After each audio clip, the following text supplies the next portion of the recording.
ഉത്തരം തിരുവേദം മനസമോദ വികാസം. Rebuild your church എന്ന ഈ പ്രോഗ്രാമിലേക്ക് എല്ലാവർക്കും സ്വാഗതം. ഇന്ന് ഈ പ്രോഗ്രാമിൽ നമ്മൾ ചിന്തിക്കുന്നത് ക്രിസ്തീയ സഭകളിൽ ദൈവവചന ശുശ്രൂഷയുടെ പ്രാധാന്യത്തെക്കുറിച്ചാണ്. അമേരിക്കയിലെ ഡാളസ് തിയോളജിക്കൽ സെമിനാരിയുടെ മുൻ പ്രസിഡന്റ് ചക്ക് സ്വിൻഡൽ അദ്ദേഹം ഒരിക്കൽ പറഞ്ഞ രസകരമായ പ്രസ്താവന അമേരിക്കൻ സഭകളിലെ പ്രസംഗത്തെക്കുറിച്ചാണ്. അമേരിക്കയിൽ ഏറ്റവും അധികം കുറ്റകൃത്യങ്ങൾ നടക്കുന്നത് ഞായറാഴ്ചകളിലാണ്. അത് ക്രിസ്തീയ സഭകളിലെ പ്രസംഗപീഠത്തിലാണ് എന്നാണ് അദ്ദേഹം പറഞ്ഞത്. ജെയിംസ് ആർ വൈറ്റിൻ്റെ വളരെ പ്രശസ്തമായ ഒരു പുസ്തകത്തിൻ്റെ പേര് pulpit crimes, the criminal mishandling of God's word എന്നാണ്. പുൾപിറ്റിലെ കുറ്റകൃത്യങ്ങൾ, ദൈവവചനം തെറ്റായ നിലയിൽ കൈകാര്യം ചെയ്യുക എന്ന കുറ്റകൃത്യത്തെക്കുറിച്ചാണ് ജെയിംസ് ആർ വൈറ്റ് ആ ഗ്രന്ഥത്തിൽ പ്രതിപാദിക്കുന്നത്. സഭായോഗങ്ങളിൽ ദൈവവചന ശുശ്രൂഷയുടെ പ്രാധാന്യം, അതാണ് നമ്മളെ ഇന്ന് ചിന്തിക്കുവാൻ പോകുന്നത്. ഒരിക്കലൊരു പാസ്റ്റർ ഞായറാഴ്ച പ്രസംഗത്തിന് വേണ്ടി പുൾപിറ്റിലേക്ക് വന്നപ്പോൾ അദ്ദേഹം ഇങ്ങനെ ഒരു ക്ഷമാപണ വാക്കുകളോടെയാണ് തൻ്റെ പ്രസംഗം ആരംഭിച്ചത്.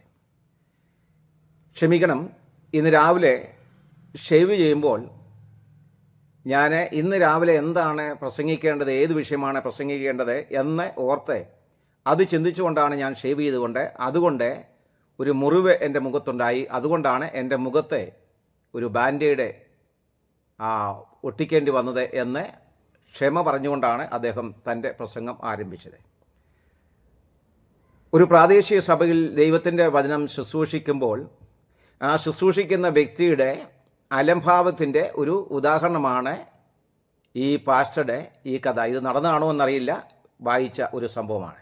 അപ്പോൾ ദൈവം മനുഷ്യനെ നൽകിയ ഈ ഭൂമിയിലെ ഏറ്റവും വലിയ ഉത്തരവാദിത്വം എന്താണ് എന്ന് ചോദിച്ചാൽ, റിച്ചാർഡ് ഇ ഓർച്ചാർഡ് എന്ന ആ ഗ്രന്ഥകാരൻ പറയുന്നത്, അദ്ദേഹം പറയുന്നത് ദൈവം മനുഷ്യനെ ഭൂമിയിൽ നൽകിയ ഏറ്റവും വലിയ ഉത്തരവാദിത്വം എന്ന് പറയുന്നത്, ദൗത്യം എന്ന് പറയുന്നത് ദൈവജനത്തെ, സഭയെ പരിപാലിക്കുക എന്നുള്ളതാണ്. കഴിഞ്ഞ അമേരിക്കൻ ഇലക്ഷനിൽ, പ്രസിഡൻഷ്യൽ ഇലക്ഷനിൽ ട്രംപ് 13,000 കോടിയിലധികം രൂപ കമല ഹാരിസിനെ പരാജയപ്പെടുത്താൻ വേണ്ടി ചെലവഴിച്ചുവെന്നാണ് പറയപ്പെടുന്നത്. അതുപോലെ റിപ്പബ്ലിക്കൻ പാർട്ടിയുടെ നേതൃത്വം, അതുപോലെ അണികളെ വളരെ അധ്വാനിച്ച് വിയർപ്പൊഴുക്കി പണം മുടക്കിയാണ് ട്രംപിനെ അധികാരത്തിലേക്ക് പിന്നെയും കൊണ്ടുവരാൻ ഇടയായിത്തീർന്നത്.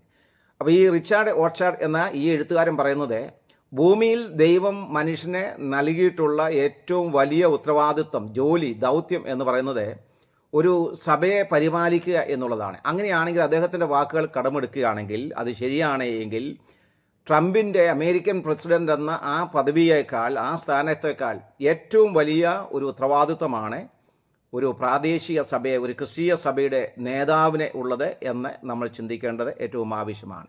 അപ്പോൾ ഒരു ക്രിസ്തീയ നേതാവിൻ്റെ ഏറ്റവും വലിയ ഉത്തരവാദിത്വം സഭയോടുള്ള ബന്ധത്തിൽ എന്താണ് എന്ന് ചോദിച്ചാൽ നമുക്ക് പറയാൻ സാധിക്കുന്നത് ദൈവവചനം സഭയിലെ ജനങ്ങളെ പഠിപ്പിക്കുക എന്നുള്ളതാണ്.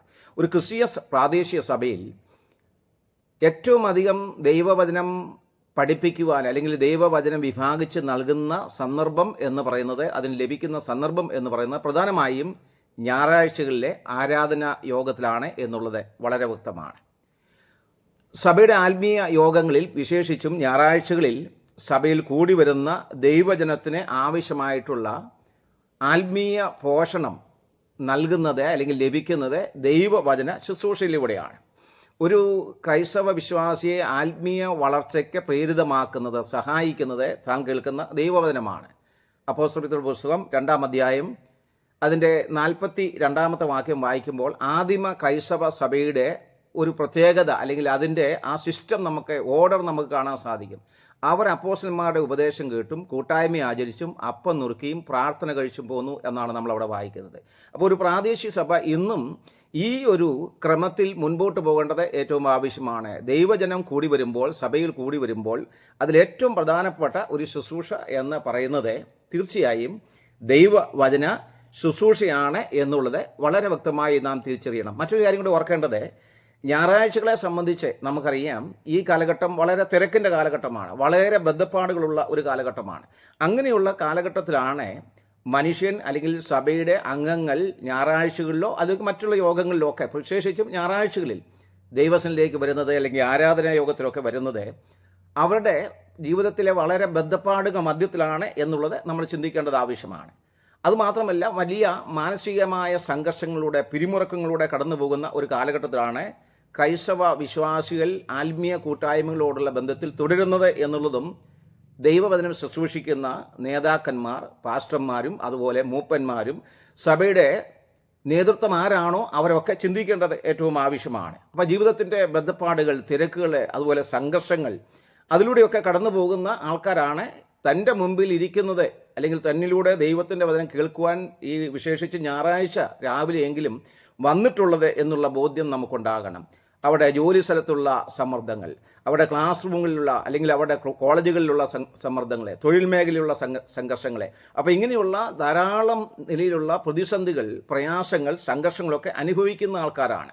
അതുപോലെ അവരുടെ ജീവിതത്തിലെ അവരുടെ ജോലി നഷ്ടപ്പെടുമോ, അതുപോലെ ഓവർലോഡ്, അതായത് അവരുടെ ജീവിതത്തിൽ പഠനത്തോടുള്ള ബന്ധത്തിൽ, ജോലിയോടിലൊക്കെ ഉള്ള ബന്ധത്തിലുള്ള വലിയ സമ്മർദ്ദങ്ങൾ അനുഭവിക്കുന്ന വ്യക്തികളാണ് സഭായോഗങ്ങളിൽ കടന്നു വരുന്നത് എന്നുള്ളത് നമ്മൾ ഓർക്കണം. ആഴ്ചയിൽ 6 ദിവസം ജോലി ചെയ്യുന്ന ആൾക്കാരുണ്ട്, അതുപോലെ 14, 15, 16 മണിക്കൂറുകൾ ജോലി ചെയ്യുന്ന ആൾക്കാരുണ്ട്. അങ്ങനെയൊക്കെയുള്ള ആൾക്കാരാണ് തൻ്റെ മുമ്പിൽ ഇരിക്കുന്ന ഈ ശ്രോതാക്കൾ എന്നുള്ളത് തീർച്ചയായും ദൈവത്തിൻ്റെ വചനം ശുശ്രൂഷിക്കുന്ന സഭയുടെ ടീച്ചേഴ്സായിട്ടുള്ള, ദൈവനം പഠിപ്പിക്കുന്ന, പ്രസംഗിക്കുന്ന പ്രസംഗരായിട്ടുള്ള വ്യക്തികൾ ഓർക്കേണ്ടത് ഏറ്റവും ആവശ്യമാണ്. നമുക്ക് ബൈബിളിലേക്ക് ചെല്ലുമ്പോൾ പുതിയ നിയമത്തിൽ യേശുക്രിസ്തുവിൻ്റെ ശിഷ്യന്മാരോട് കർത്താവ് പറഞ്ഞ വാക്കുകളെ നമ്മളെ ലൂക്കോസ് വിശേഷം 12-ാം അധ്യായത്തിൽ വായിക്കുന്നത്. നിങ്ങൾ ഒന്നിനെക്കുറിച്ചും വിചാരപ്പെടരുത്. അപ്പോൾ ശിഷ്യന്മാർ അവർ അന്ന് ജീവിച്ചിരുന്ന ആ കാലഘട്ടങ്ങളിൽ ഇന്ന് നമുക്കുള്ള ലോക സാഹചര്യങ്ങളൊന്നുമല്ലായിരുന്നു അന്ന് ഉള്ളത് എന്ന് നമുക്കറിയാം. ഇന്നുള്ള മാർക്കറ്റുകൾ അല്ലെങ്കിൽ ഇന്നുള്ള ഷെയർ മാർക്കറ്റുകളെ, അതുപോലെ ബോംബെയിലോ അല്ലെങ്കിൽ ന്യൂയോർക്കിലെയുള്ള ഷെയർ മാർക്കറ്റുകളെ, അതുപോലെ ജോലി സ്ഥലത്തുള്ള സമ്മർദ്ദങ്ങളെ, അപ്പോൾ ഇങ്ങനെയുള്ള പ്രതിസന്ധികളൊന്നും അവർക്കില്ലായിരുന്നു. ഇന്ന് നമ്മൾ നേരിടുന്ന അല്ലെങ്കിൽ നമ്മെ അലട്ടുന്ന ഇങ്ങനെയുള്ള പ്രശ്നങ്ങളോ അല്ലാതെ ഇതൊന്നുമില്ലാതിരുന്ന കാലഘട്ടങ്ങളിലും അവർക്കും മാനസികമായ സംഘർഷങ്ങളുണ്ടായിരുന്നു, പിരിമുറുക്കങ്ങളുണ്ടായിരുന്നു, ചിന്താഭാരങ്ങളുണ്ടായിരുന്നു. അങ്ങനെയുള്ള ആ ശിഷ്യന്മാരോടാണ് കർത്താവെ അവരോട് പറയുന്നത്, ആകുലതയില്ലാത്തവരാകുകയും നിങ്ങൾ വിചാരപ്പെടരുത്. അപ്പോൾ അങ്ങനെയുള്ള നിർദ്ദേശങ്ങൾ നൽകിയിരുന്നു എങ്കിൽ ഇന്നുള്ള ജനത്തിന് ദൈവവചനത്തിലൂടെ അവരുടെ ആശങ്കകളെ മാറ്റുവാൻ, അവരുടെ പിരിമുറുക്കങ്ങളെ മാറ്റുവാൻ, അവരുടെ ഭാരങ്ങളെ മാറ്റുവാൻ, അവരുടെ ഹൃദയത്തിന് ആശ്വാസം നൽകുവാൻ ആവശ്യമായിട്ടുള്ള ദൈവവചനം തീർച്ചയായും പാസ്റ്റേഴ്സ് എന്ന വ്യക്തികൾ അല്ലെങ്കിൽ സഭയുടെ നേതാക്കന്മാരായ വ്യക്തികൾ നൽകേണ്ടത് ഏറ്റവും ആവശ്യമാണ്. ഞാൻ ഒരു കാര്യം ഓർപ്പിക്കുന്നു, മനുഷ്യൻ്റെ ജീവിതത്തിൻ്റെ പിരിമുറുക്കങ്ങൾ, മാനസികമായ സംഘർഷങ്ങൾ എത്ര അധികമാണ് ഈ കാലത്ത് എന്നുള്ളത് ഓർപ്പിക്കുവാൻ ഞാൻ ചില സംഭവങ്ങൾ നിങ്ങളുടെ ശ്രദ്ധയിലേക്ക് കൊണ്ടുവരികയാണ്. ജാറിൽ വിൽസൺ എന്ന് പറയുന്ന ഒരു പാസ്റ്റർ, അമേരിക്കയിലെ പാസ്റ്റർ, അദ്ദേഹം മെൻ്റൽ ഹെൽത്ത് അഡ്വക്കേറ്റായിട്ട് പ്രവർത്തിക്കുന്ന ആളാണ്. അങ്ങനെ ഒരു സംഘടന സ്ഥാപിച്ച വ്യക്തിയാണ് അദ്ദേഹം.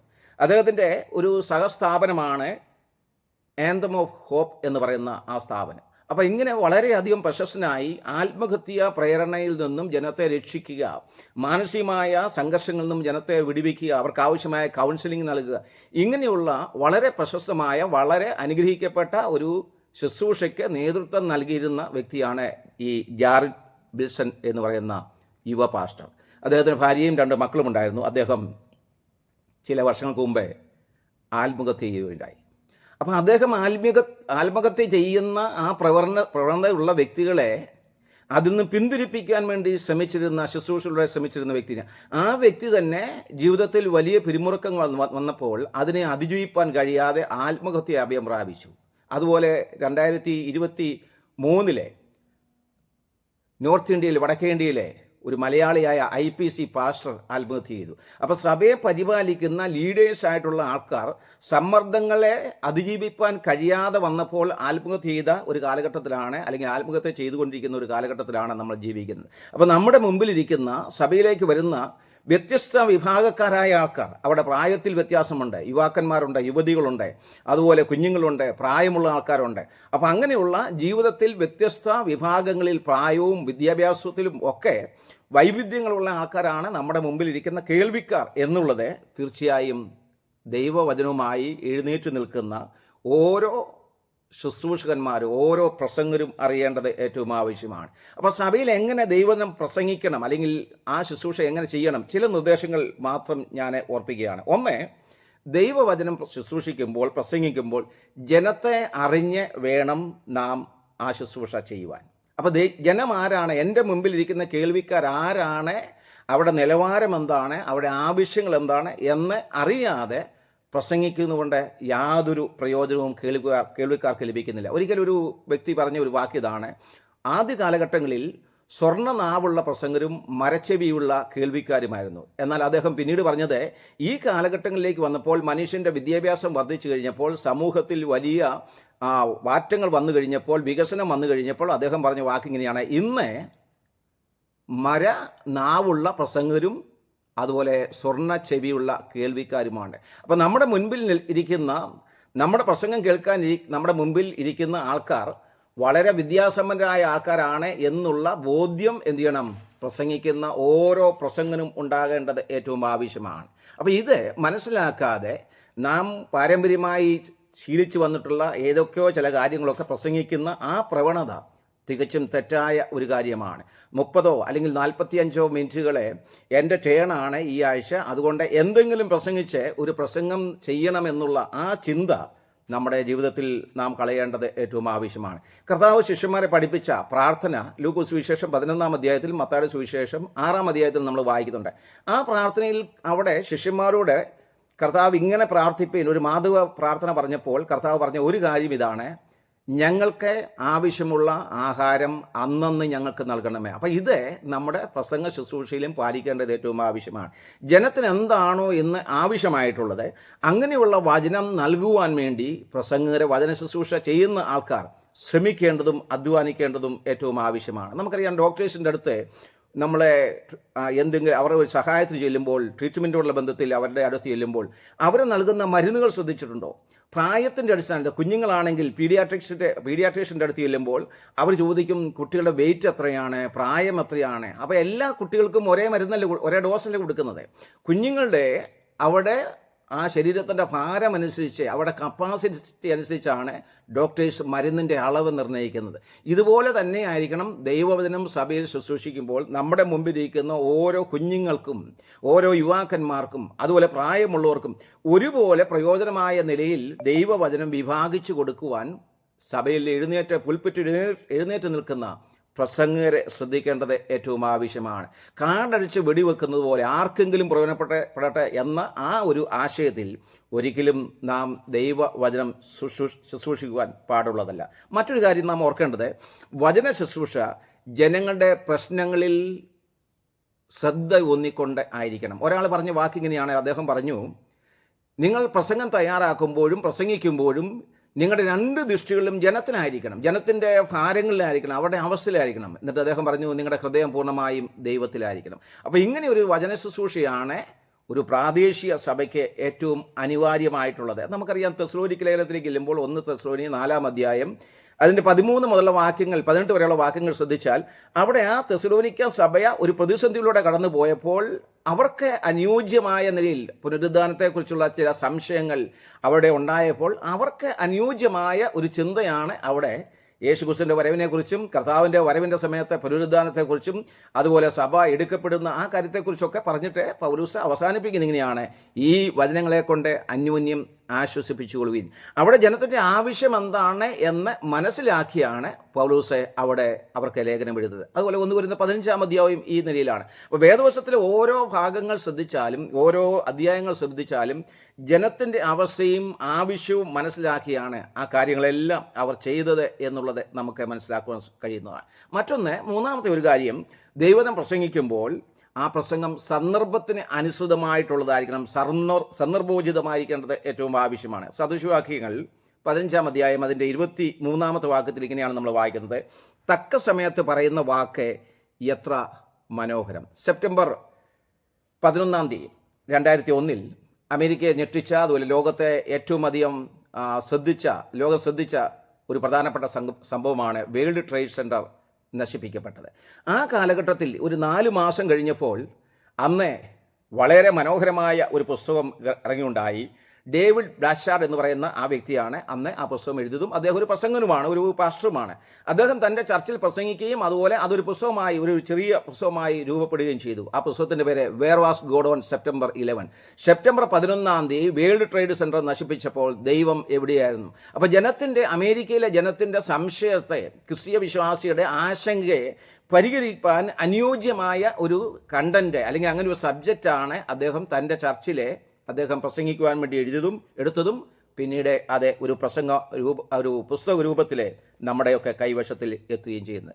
ഒന്ന്, സന്ദർഭത്തോടെ അനുബന്ധിച്ചുള്ള സന്ദേശമായിരിക്കണം നാം പ്രിപ്പയർ ചെയ്യേണ്ടതും അതുപോലെ പ്രസംഗിക്കേണ്ടതും. മറ്റൊരു കാര്യം കൂടെ ഓർക്കേണ്ടത്, ദൈവവചനം ശുശ്രൂഷിക്കുമ്പോൾ ആ വചന ശുശ്രൂഷയുടെ പ്രസംഗത്തിൻ്റെ ഉദ്ദേശം എന്താണെന്ന് അറിഞ്ഞു വേണം നാം പ്രസംഗിക്കുവാൻ. 2 തിമോത്തിയോസ് 3-ാം അധ്യായം അതിൻ്റെ 16-17 വാക്യങ്ങൾ വായിക്കുമ്പോൾ അവിടെ നമ്മളെ പൗലോസ് പറയുന്നതാണ്, എല്ലാ തിരുവെഴുത്തും ദൈവശാസ്ത്രീയമാകയാൽ എന്ന് പറഞ്ഞുകൊണ്ട് ആരംഭിക്കുന്ന ആ വാക്യം അവസാനിപ്പിക്കുക ഇങ്ങനെയാണ്: ഉപദേശത്തിനും ശാസനത്തിനും ഗുണീകരണത്തിന്, അതായത് തെറ്റുതിരുത്തലിനും നീതിയിലെ പരിശീലനത്തിനും ആവശ്യമുള്ളതാണ്. അപ്പോൾ ഈ കേൾക്കുന്ന വചനത്തിലൂടെ ജനത്തിന് ലഭിക്കേണ്ട നന്മ എന്ന് പറയുന്നത് തെറ്റുകളെ തിരുത്തണം, നീതിയുടെ അഭ്യസനം, അതുപോലെ തന്നെ ഉപദേശം അവർക്ക് ലഭിക്കണം, അതുപോലെ ശാസന അവർക്ക് ലഭിക്കണം. ഇങ്ങനെയുള്ള പ്രയോജനങ്ങൾ എൻ്റെ ഈ വചന ശുശ്രൂഷയിലൂടെ എനിക്കും കേൾവിക്കാർക്കും ലഭിക്കണമെന്ന ഉദ്ദേശത്തോടെ ആയിരിക്കണം ഒരു പ്രസംഗം ഞായറാഴ്ച രാവിലെ, വിശേഷിച്ചും ഞായറാഴ്ച രാവിലെ അല്ലെങ്കിൽ മറ്റുള്ള സന്ദർഭങ്ങളിൽ ദൈവവചനം ശുശ്രൂഷിക്കേണ്ടത്. മറ്റൊരു കാര്യം കൂടെ ഓർക്കേണ്ടത്, വചനം ശുശ്രൂഷിക്കുമ്പോൾ അതിൻ്റെ പിന്നിൽ വലിയ ഒരു ഒരുക്കം ആവശ്യമാണ്. ഒരുങ്ങാതെ ദൈവവചനം ശുശ്രൂഷിക്കരുത്. യേശുക്രിസ്തുവിൻ്റെ പരസ്യ ശുശ്രൂഷയെക്കുറിച്ച് പൊതുവെ പറയാറുണ്ട്. യേശുവിൻ്റെ പരസ്യ ശുശ്രൂഷ എന്ന് പറയുന്നത് 3.5 വർഷം മാത്രമായിരുന്നു. ആ 3.5 വർഷത്തിന് വേണ്ടി 30 വർഷം കർത്താവ് ഒരുങ്ങി എന്ന് പറയാറുണ്ട്. ഞാൻ ചോദിക്കട്ടെ, നമ്മിൽ എത്ര പേരെ, വചനം ശുശ്രൂഷിക്കുന്ന എത്ര പേർക്ക് ദൈവവചനം ശുശ്രൂഷിക്കുന്നതിന് പിന്നിൽ ഒരു ക്രമീകൃതമായ ഒരു ഒരുക്കമുണ്ട്?